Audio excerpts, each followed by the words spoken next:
ਅੱਜ ਵੀ ਇੱਥੇ ਖਾਲਿਸਤਾਨ ਦਾ ਕਹਿਣ ਦਾ ਮਤਲਬ ਹਿੰਦੂ ਰਾਸ਼ਟਰ ਨੂੰ ਮਜ਼ਬੂਤ ਕਰਨਾ ਸਿੱਖੀ ਹੈ।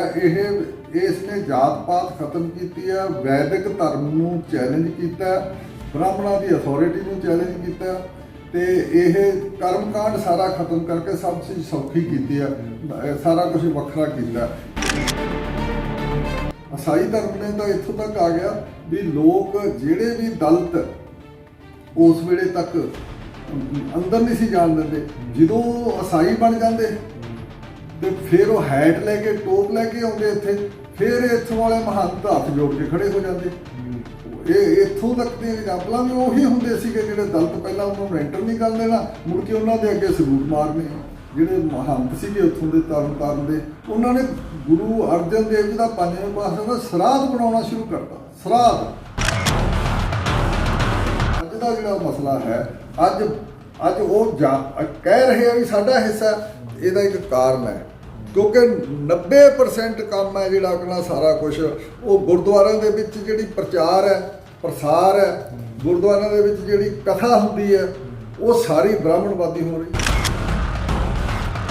ਦੇਖੋ ਧਰਮ ਪਰਿਵਰਤਨ ਵੀ ਕੋਈ ਵੱਡੀ ਗੱਲਬਾਤ ਹੈ ਨਹੀਂ, ਉਹ ਜਾਣ ਕੇ ਵਧਾਈ ਜਾ ਰਹੀ ਹੈ। ਉਹ ਬੀਜੇਪੀ ਦੀ ਸੇਵਾ ਹੋ ਰਹੀ ਹੈ ਇੱਕ ਤਰੀਕੇ ਦਾ, ਜਿਹੜਾ ਧਰਮ ਪਰਿਵਰਤਨ ਨੂੰ ਬਹੁਤ ਵੱਡਾ ਕਰਕੇ ਕਰ ਛੋਟਾ ਮੋਟੇ ਤਰੀਕੇ ਨਾਲ ਚ ਫਰੀਡਮ ਆਫ ਰਿਲੀਜਨ ਹੈ ਉਹ ਰਹੂਗੀ ਤੇ ਬੰਦੇ ਬਦਲਣਗੇ, ਧਰਮ ਆਉਣਗੇ ਜਾਣਗੇ, ਡੇਰੇਦਾਰ ਵੀ ਐਂ ਕਰੀ ਜਾਂਦੇ ਆ। ਇਹ ਕੋਈ ਸਮੱਸਿਆ ਨਹੀਂ, ਉਹਦੇ ਚ ਪੁਰਾਣੇ ਤਰੀਕੇ ਨਾਲ ਹੋ ਰਹੀ ਹੈ ਸਾਰੀ। ਉਹਦੇ ਚ ਦਸਮ ਗ੍ਰੰਥ ਆ ਕੇ ਟਕਸਾਲ ਹੈ ਜਿਹੜੀ ਇੱਕ ਵੇਲੇ ਜਿਹਦੇ ਨਾਲ ਸੰਤ ਜਰਨੈਲ ਸਿੰਘ ਭਿੰਡਰਾਲਾ ਜੁੜਿਆ ਸੀ, ਕਿਸੇ ਵੇਲੇ ਹੈਡ ਰਿਹਾ ਤੇ ਉਹ ਟਕਸਾਲ ਦੇ ਵਿੱਚ ਆ ਕੇ ਉੱਥੇ ਦਸਮ ਗ੍ਰੰਥ ਦੀ ਆ ਕੇ ਉੱਥੇ ਸਥਾਪਨਾ ਕਰਤੀ ਆਦਿ ਗ੍ਰੰਥ ਦੇ ਬਰਾਬਰ, ਜਿਹੜਾ ਕਿ ਬਿਲਕੁਲ ਸਭ ਨੂੰ ਪਤਾ ਵੀ ਉਹਦੇ ਵਿੱਚ ਕਿੰਨਾ ਕੁਛ ਹੈ ਜਿਹੜਾ ਕਿ ਤੁਸੀਂ ਪਬਲਿਕ ਦੇ ਸਾਹਮਣੇ ਜਾਂ ਲੋਕਾਂ ਦੇ ਸਾਹਮਣੇ ਪਬਲਿਕ 'ਚ ਤੁਸੀਂ ਉਹਨੂੰ ਪੜ੍ਹ ਨਹੀਂ ਸਕਦੇ।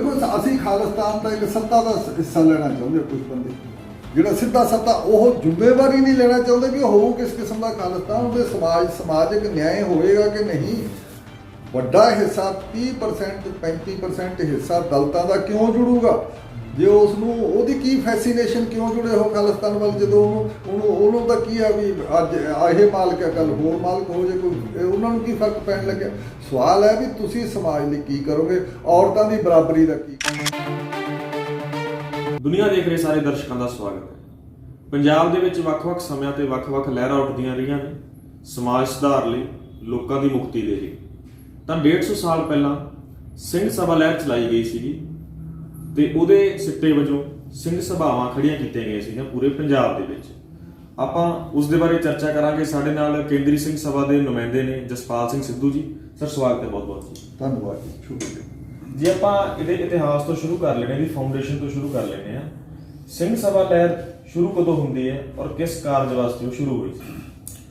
ਸਭ ਤੋਂ ਪਹਿਲਾਂ ਤਾਂ ਸਾਨੂੰ ਸਮਝ ਲੈਣਾ ਚਾਹੀਦਾ ਹੈ ਵੀ ਜਿਹੜਾ ਸਿੱਖਾਂ ਦਾ ਇੱਕ ਡਿਸਟਿੰਕਟ ਜਾਂ ਇੱਕ ਵੱਖਰੇ ਲੈਵਲ 'ਤੇ ਉਹਨਾਂ ਦਾ ਸਾਰਾ ਜਿਹੜੀ ਮੂਵਮੈਂਟ ਚੱਲੀ ਸੀ, ਸੋਸ਼ਲ ਇਕਨੋਮਿਕ ਪੋਲੀਟੀਕਲ ਮੂਵਮੈਂਟ ਚੱਲੀ ਸੀ ਸਾਰੀ, ਉਹ ਉਸ ਉੱਤੇ ਮੁੜ ਕੇ ਫਿਰ ਗੱਲਬਾਤ ਇੱਕ ਤਰੀਕੇ ਦੇ ਸਨਾਤਨੀ ਹਿੰਦੂਆਂ ਦਾ ਪੈ ਗਿਆ ਸੀਗਾ। ਜਾਂ ਇਹ ਕਹਿ ਦਈਏ ਜਿਹੜੀ ਵੈਦਿਕ ਤੇ ਜਿਹੜੀ ਬ੍ਰਹਮਵਾਦੀ ਇਹ ਸਾਰਾ ਪਰੰਪਰਾ ਦੇਸ਼ ਦੀ ਪਹਿਲਾਂ ਵਾਲੀ, ਜਿਹਦੇ ਚੋਂ ਜਾਤ ਪਾਤ ਨਿਕਲਦਾ ਤੇ ਸਮਾਜਿਕ ਵਿਤਕਰੇ ਨਿਕਲਦੇ ਆ, ਉਹ ਫਿਰ ਉਸੇ ਤਰੀਕੇ ਨਾਲ ਕਾਬੂ ਹੋ ਗਈ ਸੀ ਸਾਰਾ।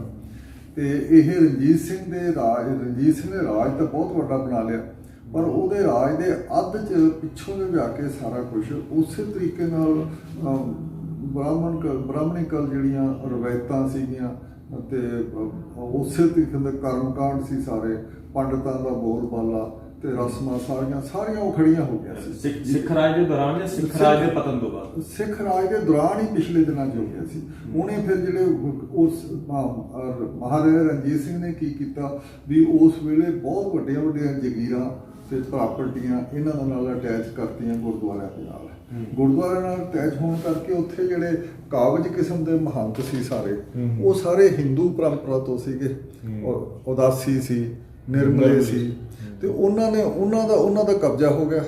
ਉਹ ਕਬਜ਼ਾ ਹੋਣ ਦੇ ਪਿੱਛੋਂ ਪ੍ਰਾਪਰਟੀਆਂ ਬਹੁਤ ਲੱਗੀਆਂ ਸੀ ਤੇ ਉਹ ਸਾਰੇ ਇੱਕ ਪ੍ਰੋਫਿਟ ਦਾ ਸਾਰਾ ਵੱਡਾ ਅਦਾਰੇ ਬਣ ਗਏ ਤੇ ਉਹ ਕਿੱਥੇ ਛੱਡਦੇ ਸੀ। ਉਹਨਾਂ ਨੇ ਪਿਤਾ ਪੁਰਖੀ ਤਰੀਕੇ ਨਾਲ ਆਪਦਾ ਕਬਜ਼ਾ ਸ਼ੁਰੂ ਕੀਤਾ।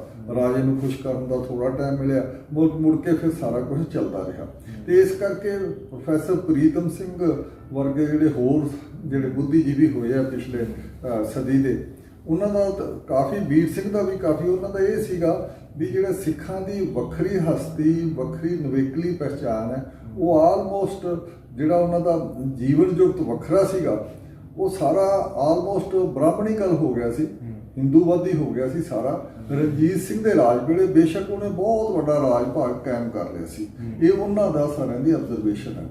ਤੇ ਉਸ ਤੋਂ ਪਿੱਛੋਂ ਕੀ ਹੋਇਆ ਵੀ ਉਹ ਜਿਹੜੇ ਕਾਬਜ ਹੋਏ ਉਹਦੇ ਮਹੰਤ ਸੀ ਸਾਰੇ, ਉਦਾਸੀ ਤੇ ਨਿਰਮਲੇ, ਉਹਨਾਂ ਨੇ ਫਿਰ ਹੌਲੀ ਹੌਲੀ ਪਿਤਾ ਪੁਰਖੀ ਕੰਮ ਕੀਤਾ। ਅੰਗਰੇਜ਼ ਆਏ 1850 ਦੇ ਵਿੱਚ, ਉਹਨਾਂ ਦਾ ਪੂਰਾ ਕਬਜ਼ਾ ਹੋ ਗਿਆ, ਇੰਡੀਆ ਨਾਲ ਮਿਲਾਤਾ ਪੰਜਾਬ ਨੂੰ। ਤਾਂ ਉਸ ਦੇ ਪਿੱਛੋਂ ਕੀ ਹੋਇਆ ਵੀ ਉਹਨਾਂ ਨੇ ਅੰਗਰੇਜ਼ਾਂ ਦੇ ਨਾਲ ਹੀ ਚੱਲਣਾ ਸ਼ੁਰੂ ਕਰਤਾ। ਪ੍ਰਾਪਰਟੀ ਸਾਂਭਣੀ ਸੀ, ਪ੍ਰਾਪਰਟੀ ਵਾਲੇ ਬੰਦੇ ਐਵੇਂ ਕਰਦੇ ਹੁੰਦੇ ਸਾਰੇ, ਉਹ ਮਹੰਤ ਬਣ ਗਏ। ਉਹ ਮਹੰਤਾਂ ਨੇ ਜਿਹੜਾ ਸਾਰਾ ਕਬਜ਼ਾ ਕਰਕੇ ਤੇ ਉਹ ਸਾਰੇ ਅੰਗਰੇਜ਼ਾਂ ਦੀ ਇੱਕ ਅੰਗਰੇਜ਼ਾਂ ਦੀ ਆਪਣੀ ਪਾਲਿਸੀ ਸੀ। 1857 ਤੋਂ ਬਾਅਦ ਉਹਨਾਂ ਦੀ ਇਹ ਪਾਲਿਸੀ ਸੀ ਵੀ ਅਸੀਂ ਨਾਨ ਇੰਟਰਫੀਰੈਂਸ ਕਰਨੀ ਹੈ ਲੋਕਲ ਰਿਲੀਜਨ ਤੇ। ਉਹਨਾਂ ਨੂੰ ਉਹ ਜਿਹੜਾ 1857 ਦਾ ਜਿਹਨੂੰ ਗਦਰ ਜਾਂ ਪਹਿਲਾ ਜਿਹੜੀ ਬਗਾਵਤ ਹੈ, ਇੰਡੀਅਨ ਬਗਾਵਤ ਇਹ ਕਹਿ ਦਈਏ, ਉਹ ਉੱਠੀ ਇੱਥੋਂ ਤੇ ਸੀ ਵੀ ਮੁਸਲਮਾਨ ਸੋਲਜਰ ਨੂੰ ਇਹ ਲੱਗਿਆ ਵੀ ਇਹਦੇ 'ਚ ਸੂਰ ਦਾ ਮਾਸ ਹੈ, ਉਹ ਕੈਟਰੇਜਸ ਵਿੱਚ ਜਿਹੜੇ ਕਾਰਤੂਸ ਸੀਗੇ, ਤੇ ਹਿੰਦੂਆਂ ਨੂੰ ਇਹ ਲੱਗਿਆ ਗਾਂ ਦੀ ਚਰਬੀ ਹੈ। ਉਹ ਇਸ ਕਰਕੇ ਧਾਰਕ ਮਸਲਾ ਸੀ। ਉਹਨਾਂ ਨੇ ਫਿਰ ਇਹ ਕਰ ਲਿਆ ਵੀ ਧਾਰਕ ਮਸਲੇ ਦੇ ਵਿੱਚ ਲੋਕਾਂ ਦੇ 'ਚ ਅਸੀਂ ਰਾਜ ਕਰਨਾ, ਅਸੀਂ ਇਹਨਾਂ 'ਚ ਦਖਲਅੰਦਾਜ਼ੀ ਨਹੀਂ ਕਰਨੀ। ਉਹਨਾਂ ਨੇ ਫਿਰ ਸਾਡੇ ਮਹੰਤਾਂ 'ਚ ਵੀ ਦਖਲਅੰਦਾਜ਼ੀ ਨਹੀਂ ਕੀਤੀ, ਇਵੇਂ ਦੀ ਇਵੇਂ ਰੱਖੇ। ਪਰ ਉਹਨਾਂ ਨੇ ਇਹ ਜ਼ਰੂਰ ਕਰ ਲਿਆ, ਥੋੜਾ ਜਿਹਾ ਡਿਫਰੈਂਟ ਕੀਤਾ ਵੀ ਦਰਬਾਰ ਸਾਹਿਬ ਉੱਤੇ ਜਿਹੜਾ ਕਬਜ਼ਾ ਸੀ, ਉਹ ਕਬਜ਼ਾ ਮਤਲਬ ਕਿ ਵੀ ਆਪਣੇ ਸਰਬਰਾਹ ਰਾਹੀਂ ਇੱਕ ਮੈਨੇਜਰ ਬਣਾ ਕੇ ਇਨਡਾਇਰੈਕਟ ਕਬਜ਼ਾ ਰੱਖਿਆ, ਮਹੰਤ ਉਹੀ ਰੱਖੇ। ਤੇ ਮਹੰਤਾਂ ਨੇ ਕੀ ਕੀਤਾ ਵੀ ਛੂਤ-ਛਾਤ ਉੱਥੇ ਐਂਟਰ ਕਰਤੀ। ਦਲਤਾਂ ਦੀ ਐਂਟਰੀ ਹੈ ਨਹੀਂ ਸੀ ਉੱਥੇ ਸਾਰੀ, ਜਾਂ ਥੋੜੀ ਜਿਹੀ ਰਿਸਟ੍ਰਿਕਟਡ ਸੀਗੀ, ਜਿਹੜੀ ਹੁਣ ਕਹੀ ਜਾਂਦੇ ਬੈਨ ਤਾਂ ਲਾਇਆ ਨਹੀਂ ਸੀ ਕਿਸੇ ਨੇ, ਰਿਸਟ੍ਰਿਕਟਡ ਐਂਟਰੀ ਸੀ ਉੱਥੇ। ਤੇ ਉਹਦਾ ਇੱਕ ਐਗਜ਼ਾਮਪਲ ਮੈਂ ਦੇਣਾ ਚਾਹਣਾ ਵੀ ਕੀ ਹੋਇਆ ਸੀ ਵੀ ਜਿਹੜੇ ਦਲਤ ਸੀਗੇ ਉਸ ਵੇਲੇ ਦੇ ਸਾਰੇ ਮੌਕੇ, ਉਹ ਹੈਲਦੀ ਸੀਗੇ, ਖੇਤਾਂ ਖੂਤਾਂ 'ਚ ਕੰਮ ਕਰਦੇ ਸੀ। ਉਹਨਾਂ ਨੂੰ ਅੰਗਰੇਜ਼ਾਂ ਨੂੰ ਚਾਹੀਦਾ ਸੀਗਾ ਨਹਿਰ ਪੁੱਟਣੀ ਸੀ। ਉਹਨਾਂ ਨੇ ਦੇਖ ਲਿਆ ਤਾਂ ਕਾਫੀ ਹੈਲਦੀ ਲੋਕ ਹੈ, ਕਿਤੇ ਕੰਮ ਕਰਦੇ ਸੀ ਇੱਥੇ ਕਿਸੇ ਪੁਰਾਣੇ ਇੱਕ ਪ੍ਰੋਜੈਕਟ ਤੇ। ਉਹਨਾਂ ਨੇ ਇਹਨਾਂ ਦੀ ਇੱਕ ਰੈਜੀਮੈਂਟ ਖੜੀ ਕਰ ਲਈ ਜਿਹਨੂੰ ਪਾਇਨੀਅਰਸ ਕਿਹਾ ਜਾਂਦਾ। ਉਹ ਪਾਇਨੀਅਰਸ ਦੇ ਕਿਤੇ ਅੰਮ੍ਰਿਤਸਰ ਦੇ ਨੇੜੇ ਤੇੜੇ ਉਹਨਾਂ ਦਾ ਧਰਨਾ, ਆਪਣਾ ਰੈਜੀਮੈਂਟ ਆ ਗਈ। ਤੇ ਰੈਜੀਮੈਂਟ ਦੇ ਸਾਰੇ ਸਿੱਖ ਸੀਗੇ, ਮਜਬੀ ਸਿੱਖ ਸਾਰੇ, ਹੋਰ ਸਾਰੇ ਉਸ ਲੈਵਲ ਦੇ। ਉਹਨਾਂ ਨੇ ਆ ਕੇ ਮੱਥਾ ਟੇਕਣ ਦੀ ਦਰਬਾਰ ਸਾਹਿਬ ਗੱਲ ਕੀਤੀ ਤੇ ਮੱਥਾ ਟੇਕਣ ਨੂੰ ਉਹਨਾਂ ਨੇ ਟਾਈਮ ਹੀ ਨਾ ਦਿੱਤਾ। ਉਹ ਕਹਿੰਦੇ ਜੀ ਤੁਹਾਡਾ ਟਾਈਮ ਤਾਂ ਖਤਮ ਹੋ ਗਿਆ। ਜਦੋਂ ਕਲੀਨ ਵਰਗ ਦੇ ਬੰਦੇ ਮੱਥਾ ਟੇਕ ਜਾਂਦੇ ਸੀ, ਉਦੋਂ ਪਿੱਛੋਂ ਉਹਨਾਂ ਨੂੰ ਟਾਈਮ ਦਿੱਤਾ ਜਾਂਦਾ ਸੀਗਾ। ਉਹ ਆਏ ਕਿਤੇ ਆਪਦੇ ਉੱਥੋਂ ਵੀ ਅਸੀਂ ਆਪਦੇ ਸਾਹਿਬ ਤੋਂ, ਅੰਗਰੇਜ਼ ਸਾਹਿਬ ਤੋਂ ਛੁੱਟੀ ਲੈ ਕੇ ਆਏ ਤੇ ਆ ਇੱਥੇ ਉਹਨਾਂ ਨੂੰ ਜਾਣ ਨਾ ਦਿੱਤਾ। ਉਸ ਅੰਗਰੇਜ਼ ਨੇ ਫਿਰ ਉਹਨਾਂ ਨੇ ਅੰਗਰੇਜ਼ ਆਪਣੇ ਸਾਹਿਬ ਕੋਲੇ ਜਾ ਕੇ, ਜਿਹੜਾ ਕਮਾਂਡਰ ਸੀ ਉਹਦੇ ਕੋਲੇ ਸ਼ਿਕਾਇਤ ਕੀਤੀ। ਉਹ ਕਮਾਂਡਰ ਨੇ ਜਾ ਕੇ ਮਸਲਾ ਟੇਕ ਅਪ ਉਸ ਵੇਲੇ ਪੰਜਾਬ ਦੇ ਲੈਫਟੀਨੈਂਟ ਗਵਰਨਰ ਤੱਕ ਕਰਤਾ। ਲੈਫਟੀਨੈਂਟ ਗਵਰਨਰ ਨੇ ਜਾ ਕੇ ਅੱਗੇ ਵਾਇਸਰਾਏ ਤੱਕ ਕੀਤਾ। ਤਾਂ ਫਿਰ ਉਹ ਮੁੜ ਕੇ ਵਾਇਸਰਾਏ ਦਾ ਮੈਸੇਜ ਆ ਗਿਆ ਉਹਨਾਂ ਨੂੰ ਵੀ ਸਾਡੀ ਨਾਨ ਇੰਟਰਫੀਰੈਂਸ ਦੀ ਪਾਲਿਸੀ ਹੈ, ਅਸੀਂ ਮਹੰਤਾਂ ਨੂੰ ਕੁਝ ਨਹੀਂ ਕਹਿ ਸਕਦੇ। ਮਹੰਤ ਇੰਨੇ ਕਾਬਲ ਸੀ ਜਿਹੜੇ, ਮਤਲਬ ਇਹ ਕਹਿਣ ਦਾ ਮਤਲਬ। ਫਿਰ ਇੱਥੇ ਆਰੀਆ ਸਮਾਜ ਆ ਗਿਆ, ਉਹਦੀ ਦਖਲਅੰਦਾਜ਼ੀ ਵੀ ਬਹੁਤ ਹੋ ਗਈ ਸਿੱਖਾਂ ਦੇ ਵਿੱਚ। ਫਿਰ ਇੱਥੇ ਕ੍ਰਿਸਚੈਨਿਟੀ ਉਹਨਾਂ ਦਿਨਾਂ 'ਚ ਆ ਗਈ, ਈਸਾਈ ਧਰਮ ਆ ਗਿਆ। ਈਸਾਈ ਧਰਮ ਨੇ ਤਾਂ ਇੱਥੋਂ ਤੱਕ ਆ ਗਿਆ ਵੀ ਲੋਕ ਜਿਹੜੇ ਵੀ ਦਲਿਤ ਉਸ ਵੇਲੇ ਤੱਕ ਅੰਦਰ ਨਹੀਂ ਸੀ ਜਾਣ ਦਿੰਦੇ, ਜਦੋਂ ਈਸਾਈ ਬਣ ਜਾਂਦੇ ਤੇ ਫਿਰ ਉਹ ਹੈਟ ਲੈ ਕੇ, ਟੋਪ ਲੈ ਕੇ ਆਉਂਦੇ ਇੱਥੇ, ਫਿਰ ਇੱਥੋਂ ਵਾਲੇ ਮਹੰਤ ਹੱਥ ਜੋੜ ਕੇ ਖੜੇ ਹੋ ਜਾਂਦੇ। ਇਹ ਇੱਥੋਂ ਤੱਕ ਦੇ ਐਗਜ਼ਾਮਪਲਾਂ ਵੀ ਉਹੀ ਹੁੰਦੇ ਸੀਗੇ ਜਿਹੜੇ ਦਲਿਤ ਪਹਿਲਾਂ ਉਹਨਾਂ ਨੂੰ ਐਂਟਰ ਨਹੀਂ ਕਰਨ ਦੇਣਾ, ਮੁੜ ਕੇ ਉਹਨਾਂ ਦੇ ਅੱਗੇ ਸਲੂਟ ਮਾਰਨੇ ਤੇ ਐਂਟਰੀ ਕਰਨ ਦੇਣੀ। ਇਹ ਸਾਰਾ ਕੁਝ ਵਰਤਾਰਾ ਹੋਇਆ ਸੀ। ਇੱਥੋਂ ਤੱਕ ਹੋਇਆ ਵੀ ਤਰਨਤਾਰਨ ਦਾ ਵੀ ਹਿਸਟੋਰੀਕਲ ਗੁਰਦੁਆਰਾ, ਉੱਥੇ ਤਰਨਤਾਰਨ ਦੇ ਇੱਕ ਬੁੰਗੇ ਦੇ ਵਿੱਚ ਚਰਚ ਖੋਲ੍ਹ ਲਿਆ ਗਿਆ। ਚਰਚ ਤੱਕ ਸਾਰਾ ਉੱਥੇ ਉਹ ਕ੍ਰਾਸ ਲੱਗ ਗਿਆ ਸਾਰਾ। ਇੱਥੋਂ ਤੱਕ ਹੈ ਵੀ ਉੱਥੋਂ ਤੱਕ ਦੇ ਬੰਦਿਆਂ ਨੇ, ਜਿਹੜੇ ਮਹੰਤ ਸੀਗੇ ਉੱਥੋਂ ਦੇ ਤਰਨਤਾਰਨ ਦੇ, ਉਹਨਾਂ ਨੇ ਗੁਰੂ ਅਰਜਨ ਦੇਵ ਜੀ ਦਾ 5ਵੇਂ ਪਾਤਸ਼ਾਹ ਦਾ ਸਰਾਧ ਬਣਾਉਣਾ ਸ਼ੁਰੂ ਕਰਤਾ। ਸਰਾਧ ਇੱਥੋਂ ਤੱਕ ਇਹ ਸਾਰਾ ਇੰਨਾ ਉਹਨਾਂ ਦਾ ਸਾਰਾ ਹਿੰਦੂਕਰਨ ਕਰਤਾ ਸੀ ਸਾਰੀ ਗੱਲਬਾਤ। ਉਧਰ ਹਿੰਦੂਕਰਨ ਹੋ ਗਿਆ, ਦੂਜੇ ਪਾਸੇ ਇਹ ਈਸਾਈ ਦੀ ਜਿਹੜੀ ਧਰਮ ਬਦਲੀ ਤੇ ਕਨਵਰਸ਼ਨ ਦਾ ਰੌਲਾ ਬਹੁਤ ਆਇਆ।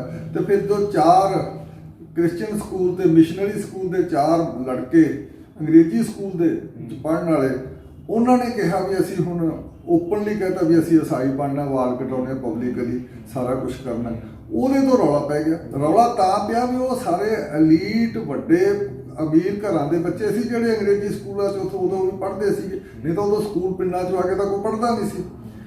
ਤਾਂ ਫਿਰ ਉਸ ਉੱਤੇ ਫਿਰ ਇਹ ਪਹਿਲੀ ਜਿਹੜੀ ਸਿੰਘ ਸਭਾ ਬਣੀ ਉਹ ਅੰਮ੍ਰਿਤਸਰ 'ਚ ਗਿਆਨੀ ਗਿਆਨ ਸਿੰਘ ਹੁੰਦਾ ਸੀ, ਠਾਕਰ ਸਿੰਘ ਸੰਧੇਵਾਲੀਆ ਸੀਗਾ ਜਿਹੜਾ ਮਹਾਰਾਜਾ ਰਣਜੀਤ ਸਿੰਘ ਦੇ ਰਿਸ਼ਤੇਦਾਰੀ 'ਚੋਂ ਸੀ, ਸਾਰਾ ਉਸ ਫੈਮਲੀਆਂ 'ਚੋਂ ਸੀ, ਉਹ ਅੱਗੇ ਲੱਗਿਆ। ਤੇ ਉਦੋਂ ਫਿਰ ਗਿਆਨ ਸਿੰਘ ਸੀ ਉਹ ਬਣਿਆ ਸੈਕਟਰੀ ਬਣਿਆ। ਉਦੋਂ ਫਿਰ ਇਹ 1873 ਦੇ ਵਿੱਚ ਪਹਿਲੀ ਸਿੰਘ ਸਭਾ ਬਣੀ। ਤੋ ਇਹਨੇ ਕੋਈ ਬਹੁਤਾ ਕੰਮ ਨਹੀਂ ਕੀਤਾ ਕਿਉਂਕਿ ਇਹਦੇ ਉੱਪਰਲੇ ਬੰਦੇ ਸੀ ਸਾਰੇ। ਜਿਹੜੀ ਲਾਹੌਰ ਦੀ ਸਿੰਘ ਸਭਾ ਬਣੀ, ਜਿਹੜੀ ਤੁਸੀਂ 1 ਅਕਤੂਬਰ ਤੇ 1879 ਚ ਬਣੀ, 6 ਸਾਲ ਬਾਅਦ 79 ਚ, ਉਹਦੇ ਵਿੱਚ ਗਿਆਨੀ ਦਿੱਤ ਸਿੰਘ ਵਰਗੇ ਸੀ ਜਿਹੜਾ ਆਪ ਦਲਿਤ ਸੀ, ਪ੍ਰੋਫੈਸਰ ਗੁਰਬਖਸ਼ ਸਿੰਘ ਸੀ ਛੋਟੇ ਦਰਜੇ ਤੋਂ ਸਾਰਾ, ਤੇ ਉਹਦਾ ਫਾਦਰ ਇੱਥੇ ਕਪੂਰਥਲਾ ਫੈਮਿਲੀ ਦੇ ਵਿੱਚ ਕੁੱਕ ਸੀਗਾ, ਰਸੋਈਆ ਲੱਗਿਆ ਵਾ ਸੀ। ਤਾਂ ਜਦੋਂ ਇਹੋ ਜਿਹੇ ਬੰਦੇ ਆ ਕੇ ਲੱਗੇ, ਉਹਨਾਂ ਨੇ ਪ੍ਰੋਫੈਸਰ ਗੁਰਬਖਸ਼ ਸਿੰਘ ਵਾਲਾ ਨੇ ਬਹੁਤ ਕੰਮ ਕੀਤਾ। ਕੰਮ ਮੋਟੇ ਲੈਵਲ ਤੇ ਇਹ ਹੋਏ ਵੀ ਲੋਕਾਂ ਨੂੰ ਐਜੂਕੇਟ ਕਰਨਾ ਵੀ ਇਹ ਜਿਹੜਾ ਸਿੱਖੀ ਹੈ ਇਸ ਨੇ ਜਾਤ ਪਾਤ ਖਤਮ ਕੀਤੀ ਹੈ, ਵੈਦਿਕ ਧਰਮ ਨੂੰ ਚੈਲੰਜ ਕੀਤਾ, ਬ੍ਰਾਹਮਣਾਂ ਦੀ ਅਥਾਰਟੀ ਨੂੰ ਚੈਲੰਜ ਕੀਤਾ, ਤੇ ਇਹ ਕਰਮਕਾਂਡ ਸਾਰਾ ਖਤਮ ਕਰਕੇ ਸਭ ਚੀਜ਼ ਸੌਖੀ ਕੀਤੀ ਹੈ, ਸਾਰਾ ਕੁਝ ਵੱਖਰਾ ਕੀਤਾ। ਤਿੰਨੇ ਰਸਮਾਂ ਵੱਖਰੀਆਂ ਕੀਤੀਆਂ, ਜਨਮ ਦੀਆਂ, ਮਰਨ ਦੀਆਂ ਤੇ ਵਿਆਹ ਦੀਆਂ। ਤਿੰਨੇ ਰਸਮਾਂ ਜਿਹੜੀਆਂ ਵੱਡੀਆਂ ਸਮਾਜਿਕ ਹੁੰਦੀਆਂ ਇਹ ਵੱਖਰੀਆਂ, ਸਾਰਾ ਬ੍ਰਾਹਮਣਵਾਦੀ ਤੋਂ ਪਾਸੇ ਕੱਢਿਆ। ਇਹ ਸਾਰਾ ਕੁਝ ਉਹਨਾਂ ਨੇ ਪ੍ਰਚਾਰਨਾ ਸ਼ੁਰੂ ਕੀਤਾ। ਉਹਨਾਂ ਨੇ ਪਹਿਲੀ ਐਜੂਕੇਸ਼ਨ 'ਚ ਗ੍ਰੰਥ ਸੀ 10 ਗ੍ਰੰਥ, ਇੱਧਰ ਉੱਧਰ ਬਹੁਤ ਕੁਝ ਹੋਰ ਵਿੱਚ ਲਿਆਤਾ ਸੀ ਇਹਨਾਂ ਨੇ, ਉਹਨੂੰ ਪਾਸੇ ਕੱਢਿਆ। ਕਰਮਕਾਂਡ ਤੇ ਹੋਰ ਜਿਹੜੇ ਵਹਿਮ ਭਰਮ ਸੀ ਸਾਰੇ, ਉਹ ਵੀ ਗਿਆਨੀ ਦਿੱਤ ਸਿੰਘ ਵਰਗਿਆਂ ਨੇ, ਗਿਆਨੀ ਦਿੱਤ ਸਿੰਘ ਦੀਆਂ 50 ਤੋਂ ਉੱਪਰ ਕਿਤਾਬਾਂ, ਗੁਰਬਖਸ਼ ਸਿੰਘ ਨੇ ਵੀ ਸਾਰਾ ਕੁਝ ਕੀਤਾ। ਇਹਨਾਂ ਨੇ ਪੈਂਫਲੇਟ ਕੱਢੇ, ਟਰੈਕਟ ਕੱਢੇ, ਤੇ ਸਾਰਾ ਕੁਝ ਇਹਨਾਂ ਨੇ ਕੀਤਾ। ਉਹ ਸਾਰਾ ਦਾ ਅਸਰ ਇੰਨਾ ਜ਼ਿਆਦਾ ਹੋਇਆ। ਉਸ ਤੋਂ ਪਿੱਛੋਂ ਥਾਂ ਸਿੰਘ ਸਭਾਵਾਂ ਬਣ ਗਈਆਂ, ਚੀਫ ਖਾਲਸਾ ਦੀਵਾਨ ਬਣ ਗਿਆ। ਉਸ ਸਿੰਘ ਸਭਾ ਦੀ ਜਿਹੜੀ ਸ਼ੁਰੂਆਤ ਸੀ, ਅਸੀਂ ਉਸ ਨੂੰ ਜਿਹੜੀ ਲਾਹੌਰ ਵਾਲੀ ਸਿੰਘ ਸਭਾ, ਅਸੀਂ ਉਹਨੂੰ ਸੋਸ਼ਲ ਜਸਟਿਸ ਦੀ, ਸਮਾਜਿਕ ਨਿਆਂ ਦੀ ਕੰਪੇਨ ਕਹਿੰਦੇ ਆ, ਉਹਦੀ ਮੁਹਿੰਮ ਕਹਿੰਦੇ ਆ, ਕਿਉਂਕਿ ਜਾਤ ਪਾਤ ਤੇ ਸਾਰਾ ਓਪਨਲੀ ਸਾਰਾ ਕੁਝ ਕੀਤਾ। ਤੁਸੀਂ ਇਹ ਦੇਖੋ ਵੀ ਜਾਤ ਪਾਤ ਕਿੰਨੀ ਜ਼ਿਆਦਾ ਸੀ ਉਦੋਂ। ਸਮਝਣ ਦੀ ਗੱਲ ਇਹ ਹੈ ਵੀ ਗਿਆਨੀ ਦਿੱਤ ਸਿੰਘ ਹੈ ਜਿਹੜਾ, ਉਹ ਆਰੀਆ ਸਮਾਜ ਦੇ ਜਿਹੜਾ ਮੁਖੀ ਹੈ ਸਵਾਮੀ ਦਿਆਨੰਦ ਹੈ, ਉਹਨੂੰ ਡਿਸਕਸ਼ਨ ਵਿੱਚ ਹਰਾ ਦਿੰਦਾ, ਓਪਨ ਡਿਸਕਸ਼ਨਾਂ ਕਰਦਾ। 3 ਵਾਰ ਉਹਨਾਂ ਦੀ ਡਿਸਕਸ਼ਨ ਹੋਈ ਹੈ, ਤੇ ਉਹਦਾ ਬੜਾ ਵੱਡਾ ਸਕੋਲਰ ਹੈ ਤੇ ਉਹਦਾ ਨਾਂ ਹੈ। ਤੇ ਉਹ ਆ ਕੇ ਸਿੱਖਾਂ ਦਾ ਜਿਹੜੇ ਇਕੱਠ ਹੈ ਉੱਥੇ ਆ ਕੇ ਸੰਬੋਧਨ ਵੀ ਕਰਦਾ, ਗੁਰਦੁਆਰਾ ਸਾਹਿਬ ਜਾ ਕੇ, ਸਾਰਾ ਜਿੱਥੇ ਵੀ ਇਕੱਠ ਹੁੰਦਾ। ਆਪ ਉਹ ਉਸ ਨੂੰ ਕਿਹੜਾ ਥੱਲੇ ਦਰਜੇ ਦਾ, ਥੱਲੇ ਵਾਲੀ ਨਿਮਨ ਜਾਤੀ ਦਾ ਹੋਣ ਕਰਕੇ, ਤੇ ਉਸ ਨੂੰ ਕੀ ਕਰਦੇ, ਪ੍ਰਸ਼ਾਦ ਨਹੀਂ ਸੀ ਦਿੰਦੇ। ਉਹ ਆਪ ਹੀ ਖੁਦ ਲੈਕਚਰ ਦੇਣ ਤੋਂ ਬਾਅਦ ਸਟੇਜ ਤੇ ਉਤਰ ਕੇ ਤੇ ਜੁੱਤਿਆਂ ਵਾਲੇ ਪਾਸੇ ਚਲਾ ਜਾਂਦਾ ਜਦੋਂ ਪ੍ਰਸ਼ਾਦ ਵੰਡਣ ਲੱਗਦੇ। ਤੇ ਇਹ ਪਰ ਫਿਰ ਵੀ ਉਹ ਆਪਣੇ ਕੰਮ ਤੇ ਚੱਲਦਾ ਰਿਹਾ। ਵੀ ਤੁਸੀਂ ਐਡੇ ਵੱਡੇ ਸਕਾਲਰ ਦੀ ਇੰਨੀ ਜ਼ਿਆਦਾ ਬੇਇੱਜ਼ਤੀ ਕਰਦੇ ਸੀ ਉਹਨਾਂ ਦਿਨਾਂ 'ਚ, ਇਹ ਅੱਜ ਦੇ ਪ੍ਰਸੰਗ ਦੇ ਵਿੱਚ ਦੇਖੀਏ ਤਾਂ ਬਹੁਤ ਵੱਡੀ ਉਹਦੀ ਲੱਗਦੀ ਹੈ ਇਸ ਕਿਸਮ ਦਾ ਡਿਸਰਿਸਪੈਕਟ। ਹਾਂ ਜੀ, ਇਹ ਆਪਾਂ ਸਿੰਘ ਸਭਾ ਲਹਿਰ ਦੇ ਇਤਿਹਾਸ ਤੇ ਪੰਚਜਾਤ ਦੀ ਆਪਾਂ ਗੱਲ ਕੀਤੀ ਹੈ ਤੇ ਕਿਸ ਤਰੀਕੇ ਨਾਲ ਫਾਊਂਡੇਸ਼ਨ ਹੁੰਦੀ ਹੈ। ਮੈਂ ਇਹ ਜ਼ਰੂਰ ਜਾਣਨਾ ਚਾਹੂੰਗਾ ਕਿ ਉਹਨਾਂ ਨੇ ਕਿਹੜੇ ਵੱਡੇ ਕਾਰਜ ਮਿੱਥੇ, ਜੇ ਥੋੜੇ ਸ਼ਬਦਾਂ ਵਿੱਚ ਆਪਾਂ ਕਹਿਣਾ ਹੋਵੇ, ਕੁਝ ਪੁਆਇੰਟਸ ਕਹਿਣਾ ਹੋਵੇ, ਕਿਹੜੇ ਕਾਰਜ ਮਿੱਥੇ ਤੇ ਕੀ ਮਾਧਿਅਮ ਵਰਤਿਆ। ਜਿਵੇਂ ਗੱਲ ਆਉਂਦੀ ਕਿ ਉਹਨਾਂ ਨੇ ਮੀਡੀਆ ਨੂੰ ਬੜੇ ਕਮਾਲ ਦੇ ਤਰੀਕੇ ਨਾਲ ਵਰਤਿਆ। ਉਹਨਾਂ ਨੇ ਸਭ ਤੋਂ ਜ਼ਿਆਦਾ ਮੀਡੀਆ ਨੂੰ ਵੀ ਵਰਤਿਆ। ਉਹਨਾਂ ਨੇ ਪੇਪਰ ਚਲਾਇਆ, ਪਹਿਲਾ ਖਾਲਸਾ ਪੇਪਰ ਤੋਂ ਸਾਰਾ ਉਹਨਾਂ ਨੇ ਸ਼ੁਰੂ ਕੀਤਾ। ਉਹਨੇ ਪੇਪਰ ਵੀ ਚਲਾਇਆ, ਪੈਂਫਲੇਟ ਵੀ ਬਣਾਏ, ਕਿਤਾਬਾਂ ਵੀ ਛਾਪੀਆਂ, ਤੇ ਫਿਰ ਕਿਤਾਬਾਂ ਦੀ ਚੋਣ ਕੀਤੀ ਕਿਹੜੀਆਂ ਸਿੱਖਾਂ ਦੀਆਂ ਕਿਹੜੀਆਂ ਬਾਹਰਲੀਆਂ ਬੰਦਾ, ਉਹ ਵੀ ਵੱਖਰਾ ਕੀਤਾ ਸਾਰਾ ਕੁਝ। ਫਿਰ ਪੰਜਾਬੀ ਲੈਂਗੁਏਜ ਲਈ ਕੀਤਾ। ਪਹਿਲਾ ਪੰਜਾਬੀ ਦਾ ਅਖਬਾਰ ਤਾਂ ਉਹਨਾਂ ਨੇ ਕੱਢਿਆ। ਜੇ ਅਸੀਂ ਪੰਜਾਬੀ ਲੈਂਗੁਏਜ ਦੀ ਕਰੀਏ ਤਾਂ ਸਭ ਤੋਂ ਜ਼ਿਆਦਾ ਸਿੰਘ ਸਭਾ ਦੀ ਮੂਵਮੈਂਟ ਦਾ ਅਸਰ ਹੈ ਸਾਰਾ, ਜੋ ਪੰਜਾਬੀ ਆਈ ਉਹਦਾ ਅਸਰ ਇੰਨਾ ਹੋਇਆ ਵੀ ਕਾਹਨ ਸਿੰਘ ਨਾਭਾ ਵਰਗੇ ਵੀ ਉਹਦੇ ਅਸਰ ਥੱਲੇ ਆ ਗਏ ਸਾਰੇ, ਤੇ ਕਾਹਨ ਸਿੰਘ ਨਾਭਾ ਵੀ ਮੇਨ ਹੋ ਗਿਆ। ਕਾਹਨ ਸਿੰਘ ਨਾਭਾ ਦੇ ਅਸਰ ਥੱਲੇ ਸਭ ਤੋਂ ਪਹਿਲਾਂ ਜਿਹੜੇ ਦਰਬਾਰ ਸਾਹਿਬ ਦੇ ਪ੍ਰਕਰਮਾਂ ਦੇ ਵਿੱਚ ਮੂਰਤੀਆਂ ਆ ਗਈਆਂ ਸੀ, ਉਹਨਾਂ ਮੂਰਤੀਆਂ ਨੂੰ ਵੀ ਸਿੰਘ ਸਭਾ ਦੇ ਅਸਰ ਥੱਲੇ ਕੱਢਿਆ ਗਿਆ। ਉਹ ਖਾਲਸਾ ਕਾਲਜ ਦੇ ਆਏ, ਉਹ ਸਾਰੇ ਆ ਕੇ ਉਹਨਾਂ ਨੇ ਜੋ ਵਿਦਿਆਰਥੀ ਆਏ ਖਾਲਸਾ ਕਾਲਜ ਦੇ ਅੰਮ੍ਰਿਤਸਰ ਦੇ, ਤੇ ਹੋਰ ਜਿਹੜੇ ਸਿੱਖ ਸਕਾਲਰ ਆਏ ਉਹਨਾਂ ਨੇ ਆ ਕੇ ਅੱਗੇ ਲੱਗੇ ਤੇ ਉਹ ਮੂਰਤੀਆਂ ਸਾਰੀਆਂ ਲੜਕਿਆਂ ਨੇ ਜਾ ਕੇ ਉਹਨਾਂ ਨੂੰ ਬਾਹਰ ਕੱਢ ਕੇ ਮਾਰਿਆ। ਉਸ ਦੇ ਵਿਰੋਧ ਦੇ ਵਿੱਚ ਉਹ ਜਿਹੜਾ ਹੁਣ ਉੱਥੇ ਮੰਦਿਰ ਬਣਿਆ ਸਾਰਾ ਅੰਮ੍ਰਿਤਸਰ ਦੇ ਵਿੱਚ ਹੈ, ਉਹੀ ਮੂਰਤੀਆਂ ਉੱਥੇ ਸਥਾਪਿਤ ਹੋਈਆਂ ਹੋਈਆਂ ਜਿਹੜੀਆਂ ਜਿਹੜਾ ਉੱਥੇ ਮੰਦਿਰ ਹੈਗਾ ਜਿਹਨੂੰ ਈਰਖਾ ਮੰਦਿਰ ਵੀ ਕਹਿ ਦਿੰਦੇ ਸਿੱਖ। ਤੇ ਇਹ ਸਾਰਾ ਕੁਝ ਉੱਥੇ ਹੋਇਆ। ਇਹ ਡਿਸਟਿੰਕਸ਼ਨ ਕੀਤੀ। ਆਨੰਦ ਮੈਰਿਜ ਐਕਟ ਬਣਿਆ 1909 ਦੇ ਵਿੱਚ, ਸਿੱਖਾਂ ਦਾ ਵੱਖਰਾ ਮੈਰਿਜ ਦਾ ਸਾਰਾ ਕਾਰਜ ਕਰਨ ਦਾ ਵੱਖਰਾ ਬਣਿਆ। ਤੇ ਫਿਰ ਸਾਰੇ ਸਕੂਲ ਤੇ ਕਾਲਜ ਖੋਲ੍ਹੇ। ਸਭ ਤੋਂ ਵੱਡੀ ਗੱਲ ਇਹ ਵੀ ਉਸੇ ਸਿੰਘ ਸਭਾ ਦੇ ਅਸਰ ਥੱਲੇ ਖਾਲਸਾ ਕਾਲਜ ਖੁੱਲਿਆ ਤੇ ਅੰਮ੍ਰਿਤਸਰ ਵੀ ਖੁੱਲਿਆ, ਕੁੜੀਆਂ ਦੇ ਕਾਲਜ ਖੋਲ੍ਹੇ, ਫਿਰੋਜ਼ਪੁਰ ਵਿੱਚ ਕੰਨਿਆ ਮਹਾਵਿਦਿਆਲਾ ਹੋਇਆ। ਸਾਰੇ ਥਾਵਾਂ ਤੇ ਜਿਹੜੇ ਤਖਤ ਸਿੰਘ ਦਾ ਸਾਰਾ ਜਰ ਸੀ, ਇਹਨਾਂ ਸਾਰਿਆਂ ਨੇ ਉੱਥੇ ਵੱਖਰੇ ਵੱਖਰੇ ਸਕੂਲ ਐਜੂਕੇਸ਼ਨ ਲਹਿਰ ਚਲਾਈ। ਤੇ ਬਕਾਇਦਾ ਬਰਾਬਰ ਤੁਸੀਂ ਇਹ ਦੇਖੋ ਵੀ ਜਦੋਂ ਇੱਕ ਵਾਰੀ ਸਰਵੇ ਕੀਤਾ ਅੰਗਰੇਜ਼ਾਂ ਦੇ ਸਮਾਂ ਦੇ 1870 ਦੇ ਨੇੜੇ, ਸਿੱਖਾਂ ਦੇ ਵਿੱਚੋਂ 3% ਪਾਪੂਲੇਸ਼ਨ ਪੜ੍ਹੀ ਲਿਖੀ ਨਹੀਂ ਸੀ। ਤੇ ਜਦੋਂ ਇਹਨਾਂ ਨੇ ਮੂਵਮੈਂਟ ਸਿੰਘ ਸਭਾ ਦੀ ਚੱਲੀ 1910 11 12 ਤੱਕ ਪਹੁੰਚਦੇ 15% ਇਹਨਾਂ ਵਿੱਚੋਂ ਪੜ੍ਹੇ ਲਿਖੇ ਆ ਗਏ। ਸਾਰੇ ਦੂਜੀਆਂ ਕਮਿਊਨਿਟੀਆਂ ਨੂੰ ਵੀ ਪਿੱਛੇ ਛੱਡ ਗਏ ਸੀ। ਹੋਰਾਂ ਕਮਿਊਨਿਟੀਆਂ 'ਚ ਵੀ ਸਕੂਲ ਖੋਲ੍ਹਣ ਦੀ ਐਂਗਲੋ ਵੈਦਿਕ ਸਕੂਲ ਦਿਆਨੰਦ ਦੇ ਅਸਰ ਥੱਲੇ ਖੁੱਲ੍ਹੇ ਤੇ ਮੁਸਲਮਾਨਾਂ ਨੇ ਵੀ ਆਪਣੇ ਮੁਸਲਮਾਨਾਂ ਦੇ ਸਕੂਲ ਵੀ ਉੱਥੇ ਖੁੱਲ੍ਹੇ, ਇਸਲਾਮੀਆ ਸਕੂਲ ਖੁੱਲ੍ਹੇ ਸਾਰੇ ਸਕੂਲਾਂ ਦੇ। ਪਰ ਇਹ ਵੀ ਪਿੱਛੇ ਨਹੀਂ ਰਹੇ ਤੇ ਇਸ ਕਰਕੇ ਇਹਦੇ ਥੱਲੇ ਐਜੂਕੇਸ਼ਨ ਆਈ, ਇਹਦੇ ਥੱਲੇ ਲਿਟਰੇਚਰ ਦੀ ਦੁਆਰਾ ਰੀਸਰਚੈਂਟ ਆਈ, ਇਹਦੇ ਥੱਲੇ ਫਿਰ ਜਾਤ ਪਾਤ ਦੇ ਵਿਰੁੱਧ ਚੱਲਿਆ ਜਾਂ ਸੋਸ਼ਲ ਜਸਟਿਸ ਦੀ ਇੱਕ ਤਰ੍ਹਾਂ ਦੀ ਮੂਵਮੈਂਟ ਖੜੀ ਹੋਈ। ਇਸੇ ਮੂਵਮੈਂਟ ਕਰਕੇ ਹੀ ਦਲਿਤਾਂ ਨੂੰ ਅੱਗੇ ਲੱਗ ਕੇ ਸਿੰਘ ਸਭਾ ਦੇ ਅਸਰ ਥੱਲੇ ਵਾਲੇ ਜਿਹੜੇ ਸਾਰੇ ਪ੍ਰੋਫੈਸਰ ਜੋਤ ਸਿੰਘ ਸੀ, ਪ੍ਰਿੰਸੀਪਲ ਤੇਜਾ ਸਿੰਘ ਸੀ, ਇਹਨਾਂ ਨੇ ਅੱਗੇ ਲੱਗ ਕੇ ਜਿਹੜੀ ਖਾਲਸਾ ਬਰਾਦਰੀ ਸੀ ਜਿਹਨੇ 1920 ਦੇ ਵਿੱਚ 12 ਅਕਤੂਬਰ 1920 ਚ ਐਂਟਰੀ ਕੀਤੀ ਦਰਬਾਰ ਸਾਹਿਬ ਦੇ ਵਿੱਚ, ਪ੍ਰਸ਼ਾਦ ਲੈ ਕੇ ਗਏ। ਪ੍ਰਸ਼ਾਦ ਉੱਥੇ ਅਕਾਲ ਤਖਤ ਤੇ ਐਕਸੈਪਟ ਨਾ ਕੀਤਾ ਤਾਂ ਉਹ ਛੱਡ ਕੇ ਭੱਜ ਗਏ। ਜਿਹੜੇ ਸਾਰੇ ਸੀਗੇ ਉੱਥੋਂ ਦੇ ਪੁਜਾਰੀ ਛੱਡ ਕੇ ਭੱਜਣ ਤੋਂ ਬਾਅਦ ਤੇ ਇਹਨਾਂ ਦੇ ਉੱਥੇ ਕਬਜ਼ਾ ਹੋ ਗਿਆ। ਉਹਦੇ SGPC ਬਣਾਈ ਇਹਨਾਂ ਨੇ। SGPC ਵੀ ਉੱਥੋਂ ਹੀ ਬਣਦੀ ਹੈਗੀ ਸਿੰਘ ਸਭਾ ਦੇ ਅਸਰ ਥੱਲੇ।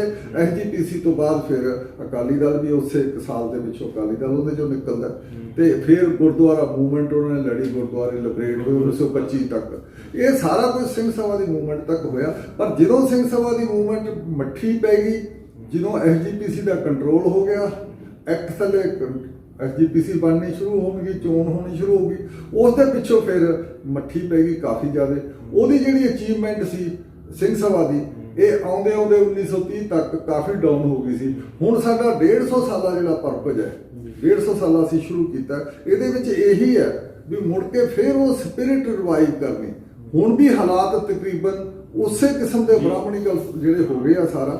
ਜੀ ਬਿਲਕੁਲ, ਮੈਂ ਉਹੀ ਪੁੱਛਣਾ ਚਾਹੁੰਦਾ ਸੀ ਵੀ ਅੱਜ ਵੀ ਸਾਡੇ ਸਾਹਮਣੇ ਜਾਤੀਵਾਦ ਜਾਂ ਫਿਰ ਕਿਹੜੀ ਅੱਜ ਕੱਲ੍ਹ ਜਿਵੇਂ ਗੱਲ ਚੱਲ ਰਹੀ ਹੈ ਕਨਵਰਜਨ ਦੀ ਗੱਲ ਆ, ਧਰਮ ਜਿਹੜਾ ਬਦਲੀ ਹੋ ਰਹੀ ਹੈ, ਤਾਂ ਇਸ ਤੇ ਅੱਜ ਕੇਂਦਰੀ ਸਿੰਘ ਸਭਾ ਕਿਸ ਤਰੀਕੇ ਨਾਲ ਕੰਮ? ਦੇਖੋ, ਧਰਮ ਪਰਿਵਰਤਨ ਦੀ ਕੋਈ ਵੱਡੀ ਗੱਲਬਾਤ ਹੈ ਨਹੀਂ, ਉਹ ਜਾਣ ਕੇ ਵਧਾਈ ਜਾ ਰਹੀ ਹੈ। ਉਹ BJP ਦੀ ਸੇਵਾ ਹੋ ਰਹੀ ਹੈ ਇੱਕ ਤਰੀਕੇ ਦਾ, ਜਿਹੜਾ ਧਰਮ ਪਰਿਵਰਤਨ ਨੂੰ ਬਹੁਤ ਵੱਡਾ ਕਰਕੇ ਕਰ ਛੋਟਾ ਮੋਟੇ ਤਰੀਕੇ ਨਾਲ ਚ ਫਰੀडम ਆਫ ਰਿਲੀਜਨ ਹੈ ਉਹ ਰਹੂਗੀ ਤੇ ਬੰਦੇ ਬਦਲਣਗੇ, ਧਰਮ ਆਉਣਗੇ ਜਾਣਗੇ, ਡੇਰੇਦਾਰ ਵੀ ਆਈ ਉਵੇਂ ਕਰੀ ਜਾਂਦੇ ਆ। ਇਹ ਕੋਈ ਸਮੱਸਿਆ ਨਹੀਂ। ਸਵਾਲ ਤਾਂ ਇਹ ਹੈ ਵੀ ਤੁਸੀਂ ਉਸੇ ਤਰੀਕੇ ਨਾਲ ਜਿਹੜਾ ਬ੍ਰਾਹਮਣਵਾਦੀ ਸਮਾਜ ਦੇ ਨਾਲ ਜੁੜ ਚੱਲੇ ਹੋ ਸਾਰਾ ਕੁਝ।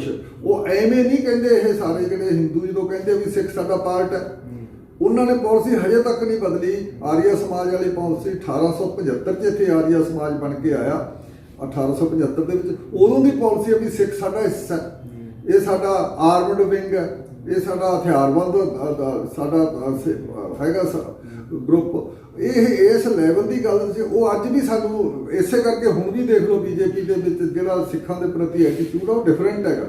ਉਹਨੂੰ ਜਜ਼ਬ ਕਰਨ ਵਾਲਾ ਹੈਗਾ ਸਾਰਾ ਕੁਝ, ਕਨਫੈਡਰੇਸ਼ਨ ਵਾਲਾ ਨਹੀਂ ਹੈ।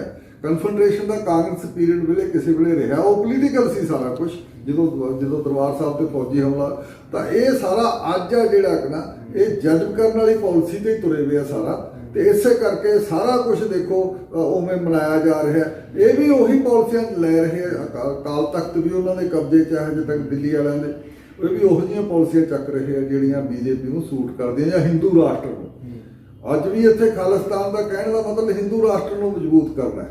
ਤੇ ਉਹ ਤੁਸੀਂ ਉਸ ਨੂੰ, ਉਸ ਦੀ ਵੈਲਿਡਿਟੀ, ਉਸ ਦੀ ਪ੍ਰਵਾਨਗੀ ਨੂੰ, ਉਹਨੂੰ ਬਲ ਦੇਣਾ ਹੈ ਜੇ ਤੁਸੀਂ ਉਸ ਨੂੰ ਕਰਦੇ ਹੋ। ਤੇ ਇਸ ਕਰਕੇ ਜਿਹੜਾ ਅੱਜ ਦਾ ਜਿਹੜਾ ਮਸਲਾ ਹੈ, ਅੱਜ ਉਹ ਕਹਿ ਰਹੇ ਆ ਵੀ ਸਾਡਾ ਹਿੱਸਾ, ਇਹਦਾ ਇੱਕ ਕਾਰਨ ਹੈ ਕਿਉਂਕਿ 90% ਕੰਮ ਹੈ ਜਿਹੜਾ ਆਪਣਾ ਸਾਰਾ ਕੁਝ ਉਹ ਗੁਰਦੁਆਰਿਆਂ ਦੇ ਵਿੱਚ ਜਿਹੜੀ ਪ੍ਰਚਾਰ ਹੈ, ਪ੍ਰਸਾਰ ਹੈ, ਗੁਰਦੁਆਰਿਆਂ ਦੇ ਵਿੱਚ ਜਿਹੜੀ ਕਥਾ ਹੁੰਦੀ ਹੈ ਉਹ ਸਾਰੀ ਬ੍ਰਾਹਮਣਵਾਦੀ ਹੋ ਰਹੀ ਹੈ।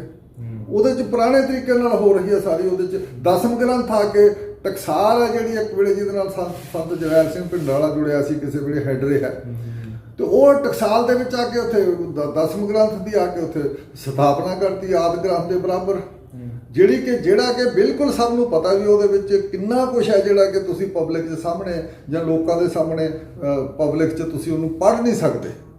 ਉਹਦੀ ਆ ਕੇ ਬਰਾਬਰ ਸਥਾਪਨਾ ਕਰਤੀ।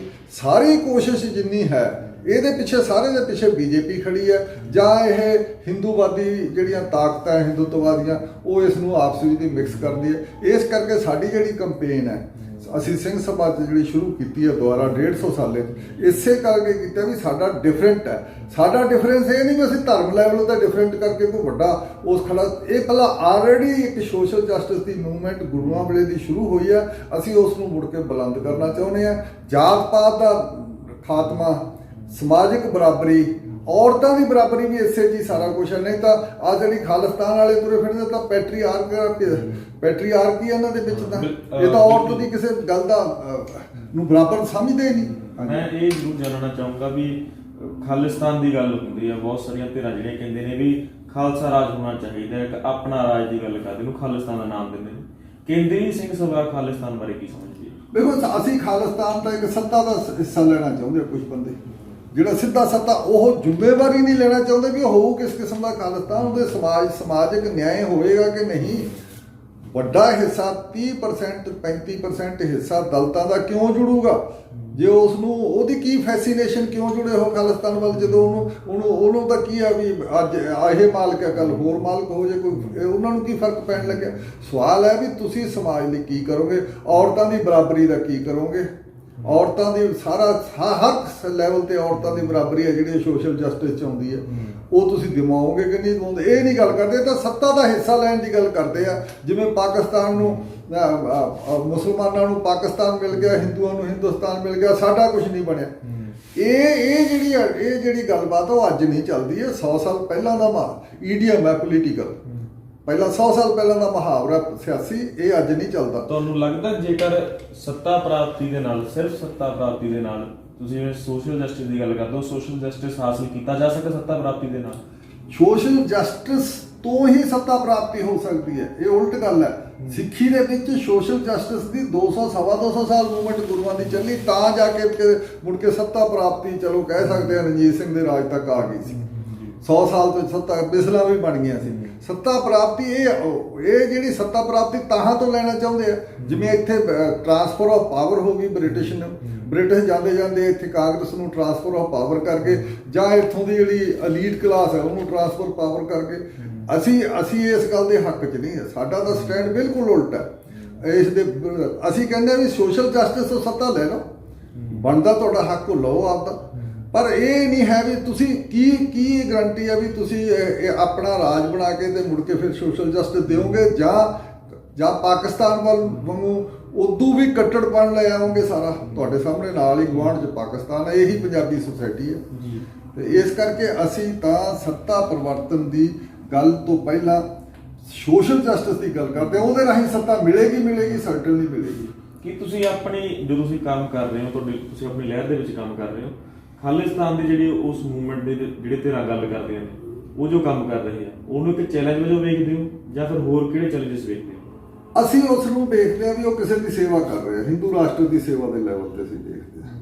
ਉਹ ਆਪਣੇ ਪਰਸਨਲ ਗੇਨ ਲਈ ਕਰਦੇ ਆ। ਉਹਨਾਂ ਨੂੰ ਕੁਝ ਬੰਦਿਆਂ ਨੂੰ ਤਾਂ ਸਮਝ ਹੀ ਹੈ ਨਹੀਂ ਗੀ, ਕੁਝ ਬੰਦੇ ਕਿਤੇ ਸਪਾਂਸਰਡ ਹੈ, ਕੁਝ ਨੂੰ ਸਮਝ ਨਹੀਂ, ਕੁਝ ਬੰਦੇ ਤਾਂ ਆਪ ਨੇ ਮਤਲਬ ਕਿ ਖਾਲਿਸਤਾਨ ਨੂੰ ਧਰਮ ਦੇ ਲੈਵਲ ਤੇ ਜੋੜ ਦਿੱਤਾ ਹੈ, ਪ੍ਰੋਜੈਕਟ ਕਰਤਾ ਜਿਵੇਂ ਗੁਰੂ ਗ੍ਰੰਥ ਸਾਹਿਬ ਦੀ ਸਪਿਰਿਟ ਦੇ ਲੈਵਲ ਤੇ ਕੋਈ ਗੱਲ ਹੁੰਦੀ ਹੈ। ਇਹ ਕਿਉਂਕਿ ਬੇਸਮਝੀ ਦੀ ਗੱਲਬਾਤ ਹੈ। ਉਸ ਨੂੰ ਡਾਕੂਮੈਂਟ ਨਹੀਂ ਕੀਤਾ, ਉਸ ਨੂੰ ਲੋਕਾਂ 'ਚ ਪ੍ਰਚਾਰਿਆ ਨਹੀਂ, ਦੱਸੋ ਕੀ ਹੋਊਗਾ, ਕਿਸ ਤਰ੍ਹਾਂ ਦਾ ਹੋਊਗਾ। ਇਹ ਨਹੀਂ, ਬਾਕੀ ਜਿਹੜੀਆਂ ਤੁਸੀਂ ਨੇਸ਼ਨ ਸਟੇਟ ਬਣਾਉਣਾ ਚਾਹੁੰਦੇ ਹੋ ਉਸ ਲੈਵਲ ਦੀ, ਜਿਹੜੀਆਂ ਨੇਸ਼ਨ ਸਟੇਟਾਂ ਇੰਡੀਆ ਦੇ ਵਿੱਚ ਬਣੀਆਂ, ਉਸ ਵੇਲੇ ਦੀ ਨੇਸ਼ਨ ਸਟੇਟ ਪਾਕਿਸਤਾਨ ਬਣਿਆ ਤੇ ਉਦੋਂ ਪਿੱਛੋਂ ਬੰਗਲਾਦੇਸ਼ ਨਿਕਲਿਆ, ਇਹ ਧਰਮ ਲੈਵਲ ਤੇ ਨਿਕਲੀਆਂ। ਪਰ ਜਿੰਨੀਆਂ ਨੇਸ਼ਨ ਸਟੇਟਾਂ ਵੈਸਟ ਦੀਆਂ ਉਹ ਸਾਰੀਆਂ ਦੀਆਂ ਸਾਰੀਆਂ ਲੈਂਗੁਏਜ ਲੈਵਲ ਤੇ ਨਿਕਲੀਆਂ, ਲੈਂਗੁਏਜ ਤੇ ਕਲਚਰ। ਜੇ ਫਰਾਂਸ ਦਾ ਲੈਂਗੁਏਜ ਤੇ ਕਲਚਰ ਵੱਖਰਾ ਸੀ ਤੇ ਉਹਨਾਂ ਨੇ ਫ੍ਰੈਂਚ ਆਪਦੀ ਫਰਾਂਸ ਦੀ ਵੱਖਰੀ ਨੇਸ਼ਨ ਕਿਹਾ, ਇੰਗਲੈਂਡ ਨੇ ਆਪਦਾ ਕਲਚਰ ਤੇ ਵੱਖਰਾ ਸੀ, ਚੈਕੋਸਲੋਵਾਕੀਆ ਨੇ ਅਲੱਗ। ਉੱਥੇ ਸਾਰੀਆਂ ਲੈਂਗੁਏਜ ਬੇਸ ਤੇ ਬਣੀਆਂ ਸਾਰੀਆਂ, ਇੱਥੇ ਧਰਮ ਬੇਸ ਤੇ ਬਣੀਆਂ। ਧਰਮ ਬੇਸ ਵਾਲੇ ਵਿੱਚ ਉਹੀ ਪ੍ਰੋਬਲਮ ਹੈ, ਧਰਮ ਬੇਸ ਵਾਲੀ ਤਾਂ ਰਹਿੰਦੀ ਹੈ, ਦਿਨੋਂ ਦਿਨ ਕੱਟੜ ਹੋਊਗਾ। ਕੱਟੜ ਇੱਕ ਗਰੁੱਪ ਹੁੰਦਾ ਹੈ, ਵਾਇਲੈਂਸ ਨਿਕਲਦੀ ਹੈ ਤੇ ਨਾ ਤਰੱਕੀ ਹੋ ਸਕਦੀ ਹੈ। ਸਵਾਲ ਹੀ ਨਹੀਂ ਪੈਦਾ ਹੁੰਦਾ ਵੀ ਧਰਮ ਦੇ ਲੈਵਲ ਤੇ। ਬਾਕੀ ਪਾਕਿਸਤਾਨ ਦੀ ਜਿਹੜੀ ਲੈਂਗੁਏਜ ਹੈ, ਤੁਸੀਂ ਹੁਣ ਦੇਖੋ, ਮੈਂ ਗੱਲ ਪਾਸੇ ਜਾਂਦੀ ਹੈ, ਪਰ ਪਾਕਿਸਤਾਨ ਹਜੇ ਤੱਕ ਪੰਜਾਬ ਦਾ ਪੰਜਾਬ ਦਾ ਪੰਜਾਬੀ ਬੋਲਣ ਵਾਲਾ ਹਿੱਸਾ ਪੰਜਾਬ ਪਾਕਿਸਤਾਨ 'ਚ ਉਹ ਆਪਦੀ ਬੋਲੀ ਨਹੀਂ ਲਾਗੂ ਕਰ ਸਕੇ। ਉਰਦੂ ਤਾਂ ਕਰ ਸਕੇ ਵੀ ਉਰਦੂ ਦੇ ਰਾਹੀਂ ਉਹਨਾਂ ਨੇ ਉਰਦੂ ਲੈਂਗੁਏਜ ਰਾਹੀਂ ਪਾਕਿਸਤਾਨ ਬਣਾਇਆ ਸੀ। ਉਰਦੂ ਲੈਂਗੁਏਜ ਨੂੰ ਧਰਮ ਨਾਲ ਜੋੜ ਲਿਆ ਸੀ, ਇਸਲਾਮ ਨਾਲ, ਤੇ ਉਹਦੇ ਨਾਲ ਬਣਾਇਆ ਸੀ ਆਪਦਾ। ਤੇ ਇਸ ਕਰਕੇ ਉਹਨਾਂ ਦੀ ਮਜਬੂਰੀ ਹੈ, ਉਹੀ ਰੱਖੀ ਬੈਠੇ ਉਰਦੂ। ਪੰਜਾਬੀ ਹਜੇ ਤੱਕ 75 ਸਾਲਾਂ ਬਾਅਦ ਵੀ ਲਾਗੂ ਨਹੀਂ ਕੀਤੀ ਉਹਨਾਂ ਨੇ, ਸਕੂਲ 'ਚ ਨਹੀਂ ਲਾਉਂਦੇ, ਅਫੀਸ਼ਲੀ ਨਹੀਂ ਲਾਗੂ ਕੀਤੀ। ਲੈਂਗੁਏਜ ਛੱਡ ਦੇਣੀ, ਕਲਚਰ ਛੱਡ ਦੇਣਾ ਆਪਦਾ ਰਾਜ ਦੇ ਪਿੱਛੇ, ਇਹੋ ਜਿਹੀਆਂ ਬਹੁਤ ਚੀਜ਼ਾਂ ਤੁਹਾਡੀਆਂ ਨੈਚੁਰਲ ਜਿਹੜੀਆਂ ਐਟਰੀਬਿਊਟਸ ਹੈ ਨੈਚੁਰਲ, ਉਹ ਛੱਡਣੇ ਪੈਂਦੇ ਆ ਜੀ। ਤੇ ਇਸ ਕਰਕੇ ਅਸੀਂ ਇਸ ਗੱਲ ਦੇ ਹੱਕ 'ਚ ਨਹੀਂ, ਅਸੀਂ ਪਹਿਲਾਂ ਆਪਦੇ ਨੈਚੁਰਲ ਹੈ, ਹਰ ਸੁਸਾਇਟੀ ਦੇ ਆਪਣੇ ਆਪਣੇ ਗੁਣ ਔਗਣ ਨੈਚੁਰਲ ਹੈ, ਉਹਨਾਂ ਨਾਲ ਜੁੜ ਕੇ ਹੀ ਇੱਕ ਕਲਚਰ ਬਣਦਾ, ਤੇ ਉਹਨਾਂ ਦਾ ਵੱਖਰਾ ਕਲਚਰ ਹੁੰਦਾ। ਅਸੀਂ ਕਲਚਰ ਦੀ ਤੇ ਪੰਜਾਬੀ ਦੀ ਪਹਿਲਾਂ ਸਾਂਭ ਸੰਭਾਲ ਦੇ ਲਈ ਉਹਦੇ ਲਈ ਜੋੜ ਦਿੰਦੇ ਹਾਂ। ਜੇਕਰ ਆਪਾਂ ਇਹ ਗੱਲ ਕਰੀਏ, ਜੋ ਤੁਸੀਂ 150 ਸਾਲਾਂ ਮਨਾ ਰਹੇ ਹੋ, ਤੁਸੀਂ ਕਹਿ ਰਹੇ ਹੋ ਕਿ ਅਸੀਂ ਰਿਵਾਈਵ ਕਰਨ ਦੀ ਕੋਸ਼ਿਸ਼ ਕਰ ਰਹੇ ਹਾਂ, ਹੋਰ ਚੀਜ਼ਾਂ ਬਿਹਤਰ ਕਰਨ ਦੀ ਕੋਸ਼ਿਸ਼ ਕਰਾਂਗੇ ਇਸ 150 ਸਾਲਾਂ ਮਨਾਉਣ ਨਾਲ, ਕਿਸ ਤਰੀਕੇ ਦੇ ਪ੍ਰੋਗਰਾਮ ਉਲੀਕੇ ਗਏ ਨੇ ਤੇ ਇਹ ਜਿਹੜਾ 150 ਸਾਲਾਂ ਮਨਾਇਆ ਜਾਣਾ? ਦੇਖੋ, ਸਭ ਤੋਂ ਪਹਿਲਾਂ ਮੈਂ ਸ਼ਾਰਟ 'ਚ ਇੰਨਾ ਹੀ ਕਹਿਣਾ ਚਾਹੂੰ, ਅਸੀਂ ਕਈ ਕਿਤਾਬਾਂ ਜਿਹੜੀਆਂ ਖਤਮ ਹੋ ਚੁੱਕੀਆਂ ਸੀ, ਆਊਟ ਆਫ ਪ੍ਰਿੰਟ ਸੀ ਸਾਰੀਆਂ, ਤੇ ਹਜੇ ਤੱਕ ਵੀ ਰੈਲੇਵੈਂਟ ਸਿੰਘ ਸਭਾ ਮੂਵਮੈਂਟ ਨਾਲ ਅਸੀਂ ਉਹਨਾਂ ਦੇ ਦੁਆਰਾ ਛਾਪ ਰਹੇ ਹਾਂ। ਲੇਖ ਇਕੱਠੇ ਕੀਤੇ ਆ ਸਾਰੇ, ਅਸੀਂ ਲੋਕਾਂ ਦੀਆਂ ਰਾਈਟਿੰਗਸ ਇਕੱਠੀਆਂ ਕੀਤੀਆਂ, ਇਹ ਅਸੀਂ ਕਿਤਾਬਾਂ ਲੈਵਲ ਤੇ ਕੀਤਾ। ਫਿਰ ਅਸੀਂ 12 ਜਿਹੜੇ ਅਸੀਂ ਬਣਾਏ ਹੈਗੇ, ਮਤਲਬ ਕਿ ਅਸੀਂ 12 ਥਾਵਾਂ ਤੇ ਮੀਟਿੰਗਾਂ ਸਿੰਘ ਸਭਾਵਾਂ ਦੀਆਂ ਪੰਜਾਬ 'ਚ ਕੀਤੀਆਂ, 12 ਪੰਜਾਬ ਤੋਂ ਬਾਹਰ ਕੀਤੀਆਂ। ਫਿਰ ਲਾਸਟ 'ਚ ਇਹ ਸਾਰੀਆਂ ਸਿੰਘ ਸਭਾ ਨਾਲ ਹੀ ਜੁੜੀਆਂ ਹੋਣੀਆਂ, ਸਿੰਘ ਸਭਾ ਦਾ ਹੀ ਅਸੀਂ ਪ੍ਰਚਾਰ ਕਰਨਾ, ਇਸੇ ਦੇ ਉਦੇਸ਼ ਤੇ ਸਾਰਾ ਕੁਝ ਪੁਰਾਣਾ ਲਿਆਉਣਾ, ਲਿਟਰੇਚਰ ਇਹਦੇ ਨਾਲ ਜੁੜਿਆ ਬਣਨਾ, ਸਾਰਾ ਕੁਝ ਇਹ ਕਰ ਰਹੇ ਹਾਂ। ਫਿਰ ਅਸੀਂ ਇੱਕ ਲਾਸਟ ਤੇ ਜਿਹੜਾ ਇੱਕ ਇਨਕਲੂਡਿੰਗ ਹੈ, ਸਾਡਾ ਇਨਕਲੂਡਿੰਗ ਦਾ ਪਾਰਟ ਇਹ ਵੀ ਹੈ, ਸਾਲ ਭਰ ਇਹ ਐਕਟੀਵਿਟੀ ਚੱਲਣੀ ਹੈ। ਤੇ ਪਹਿਲੀ ਫਾਰਮਲ ਐਕਟੀਵਿਟੀ ਸਾਡੀ 22 ਅਕਤੂਬਰ ਨੂੰ ਇਹਨਾਂ ਦਿਨਾਂ 'ਚ ਚੱਲੀ ਸੀਗੀ, ਉਹ ਅਸੀਂ ਇੱਥੇ ਚੰਡੀਗੜ੍ਹ ਤੋਂ ਫੰਕਸ਼ਨ ਕਰਕੇ ਕੀਤਾ। ਹੁਣ ਅਸੀਂ ਮਾਰਚ ਦੇ ਹੋਲਾ ਮਹੱਲੇ ਤੋਂ ਬਾਅਦ, ਵਿਸਾਖੀ ਤੋਂ ਪਹਿਲਾਂ ਪਟਨਾ ਸਾਹਿਬ ਤੋਂ ਇੱਕ ਮਾਰਚ ਅਨੰਦਪੁਰ ਸਾਹਿਬ ਤੱਕ ਲਿਆਵਾਂਗੇ, ਉਹ ਵੀ ਸਮਰਪਿਤ ਹੈ ਸਿੰਘ ਸਭਾ ਲਹਿਰ ਨੂੰ। ਤੇ ਇਹ ਸਾਡਾ ਹੋਏਗਾ। ਬੰਬੇ ਸਾਡੀ ਹੁਣ ਮੀਟਿੰਗ ਹੋ ਰਹੀ ਹੈ, ਭੋਪਾਲ ਹੋਣੀ ਹੈ, ਤੇ ਹੋਰ ਸਾਰੇ ਬਾਹਰਲੇ ਜਿਹੜੇ ਸੂਬੇ ਆ ਅਸੀਂ ਉੱਥੇ ਕਰ ਰਹੇ ਹਾਂ। ਕਲਕੱਤੇ ਅਸੀਂ ਇੱਕ ਕਰ ਆਏ ਹਾਂ, ਤੇ ਉਦੋਂ ਪਿੱਛੋਂ ਪਟਨਾ ਸਾਹਿਬ ਕਰ ਆਏ ਹਾਂ, ਤੇ ਹੋਰ ਵੀ ਜਿਹੜੇ ਰਹਿ ਗਏ 5-6 ਥਾਈਂ ਅਸੀਂ ਕਰਨਾ। ਇਹ ਵੀ 5-6 ਥਾਈਂ ਅਸੀਂ ਹੋਰ ਸਾਰਾ ਸਾਲ ਦੇ ਵਿੱਚ ਪੰਜਾਬ ਇੱਥੇ ਕਰਨੇ, ਪੰਜਾਬ ਦੇ ਅੰਦਰ ਕਰਨੀ ਹੈ। ਤੇ ਪਿੱਛੋਂ ਅਸੀਂ ਕੰਕਲੂਡ ਇਹਦੇ ਵਿੱਚ ਅਸੀਂ ਲਿਟਰੇਚਰ ਪ੍ਰੋਡਿਊਸ ਕਰਨਾ, ਜਿਵੇਂ ਉਹਨਾਂ ਵੇੜਿਆਂ 'ਚ ਹੋਇਆ ਸੀ, ਵੱਧ ਤੋਂ ਵੱਧ ਮੈਕਸੀਮਮ ਲਿਟਰੇਚਰ ਪ੍ਰੋਡਿਊਸ ਕਰਾਂਗੇ ਅਸੀਂ। ਬਹੁਤ ਬਹੁਤ ਧੰਨਵਾਦ ਜੀ। ਸੋ ਇਹ ਸਨ ਜਸਪਾਲ ਸਿੰਘ ਸਿੱਧੂ ਜੀ, ਕੇਂਦਰੀ ਸਿੰਘ ਸਭਾ ਤੋਂ, ਜਿਨ੍ਹਾਂ ਨੇ ਬੜੇ ਵਧੀਆ ਢੰਗ ਨਾਲ, ਬੜੇ ਵਿਸਥਾਰ ਦੇ ਵਿੱਚ ਦੱਸਿਆ ਕਿ ਕਿਸ ਤਰੀਕੇ ਦੇ ਨਾਲ 150 ਸਾਲਾ ਮਨਾਇਆ ਜਾ ਰਿਹਾ ਸਿੰਘ ਸਭਾ ਲਹਿਰ ਦਾ। ਜੇਕਰ ਤੁਸੀਂ ਇਹਨਾਂ ਨਾਲ ਜੁੜਨਾ ਚਾਹੁੰਦੇ ਹੋ ਤਾਂ ਅਸੀਂ ਤੁਹਾਨੂੰ ਇਹਨਾਂ ਦਾ ਸੰਪਰਕ ਨੰਬਰ ਵੀ ਜਿਹੜਾ ਉਹ ਪ੍ਰੋਵਾਈਡ ਕਰਵਾਇਆ ਹੋਇਆ, ਉਹ ਤੁਸੀਂ ਜ਼ਰੂਰ ਇਹਨਾਂ ਨੂੰ ਮਿਲ ਸਕਦੇ ਹੋ ਇੱਥੇ ਆ ਕੇ। ਤੇ ਤੁਸੀਂ ਸਿੰਘ ਸਭਾ ਲਹਿਰ ਬਾਰੇ ਜੋ ਸੁਣਿਆ ਜਾਣਿਆ, ਤੁਹਾਡੇ ਮਨ ਦੇ ਵਿੱਚ ਕੋਈ ਰਾਏ, ਸੁਝਾਅ ਜਾਂ ਸਵਾਲ ਆ, ਕਮੈਂਟ ਬਾਕਸ ਵਿੱਚ ਜ਼ਰੂਰ ਲਿਖਿਓ ਜੀ। ਦੇਖਦੇ ਰਹੋ।